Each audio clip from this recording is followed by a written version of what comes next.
Voice of time বাংলায় আরও একবার স্বাগত। জুলাই সনদ বাস্তবায়নে সরকারের পদক্ষেপ জানা যাবে 3 থেকে 4 দিনের মধ্যে। রাজনৈতিক দলগুলোর সমঝোতায় আসেনি, ফলে জুলাই সনদ বাস্তবায়নের পদক্ষেপ অন্তর্বর্তী সরকারকেই নিতে হচ্ছে।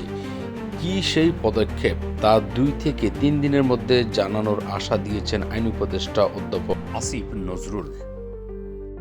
মঙ্গলবার রাজধানীর বিচার প্রশাসন প্রশিক্ষণ ইনস্টিটিউটে এক অনুষ্ঠানে সাংবাদিকদের প্রশ্নে এই সময়ের কথা জানিয়ে বলেছেন, সব দলের প্রত্যাশা পূরণের চেষ্টা করেছি। দেশের স্বার্থে, জনগণের স্বার্থে ভালো কিছু হবে। জুলাই অভ্যুত্থানের পর গঠিত অন্তর্বর্তী সরকার সংবিধান সহ রাষ্ট্র পরিচালনায় মৌলিক ক্ষেত্রে সংস্কারে জাতীয় ঐকমত্য কমিশন গঠন করে। সেই কমিশন রাজনৈতিক দলগুলোর সঙ্গে আলোচনা করে জুলাই সনদ প্রণয়নের পর প্রস্তাবগুলো বাস্তবায়নের উপায় নিয়ে গত 27 অক্টোবর সরকারের কাছে সুপারিশ দেয়।